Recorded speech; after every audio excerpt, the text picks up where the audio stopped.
બાળકોનો અને શિક્ષણ તરીકે તો હું તમને એટલું જ કહેવા માંગુ છું કે જેમ આપણા જીવનની અંદર આપણે કેમ ખોરાક જરૂરી છે એમ હવે આપણા જીવનમાં એ રીતે શિક્ષણ પણ ખૂબ જ જરૂરી છે. તમે ભણેલા હશો તો તમે કાંઈ પણ કરી શકશો અને કાંઈ પણ પ્રગતિ કરી શકશો ને આગળ પણ વધી શકશો.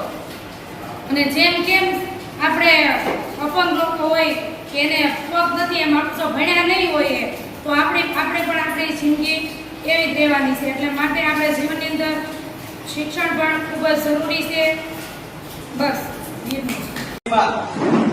સમાજ દ્વારા અહીંયા નોટબુક વિતરણ કરવાનું છે. આ વિતરણની અંદર અહીંયા ઉપરથી શિહોર તાલુકાના પ્રમુખ ઘનશ્યામભાઈ રાઠોડ, શિહોર તાલુકા કોળી સમાજના આગેવાન ચેતનભાઈ, શિહોર કોળી દંડાના મહામંત્રી એવા સુનિલભાઈ. આમ તો આ કાર્યક્રમ છે ને, આ કાર્યક્રમના પ્રેરણા ઉમેશભાઈ છે. કોઈ વિષય પણ નહીં હોય, કોઈ જે શિહોરના પ્રથમ પહેલા કોળી સમાજના શ્રીમાન કાર્યક્રમ પ્રથમ પહેલા છે. અનિવાર્ય સંશોધનના કારણે ગયા વર્ષે બન્યો હતો અને આ વર્ષે રાખ્યો છે. અને મૂળ પ્રેરણા ઉમેશભાઈ મકવાણા છે. ફેરા રિપેટ કરું છું, કોઈ વર્ષોથી કોઈ કર્યું નથી.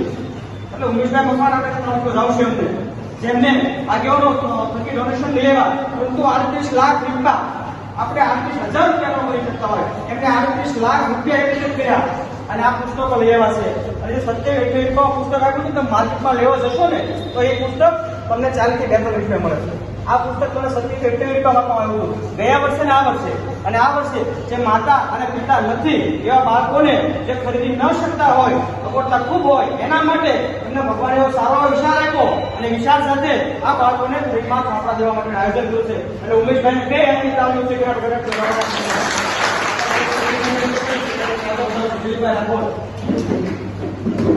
અને જયશ્રી આપ સૌ વિધાનસભાની લોકસભાની ચૂંટણી પણ જોયું છે કે લોકસભાની ચૂંટણીની અંદર એક મર્યાદા જાળવી અને ઇલેક્શન લઈ હતા અને પરિણામ લઈ હતા.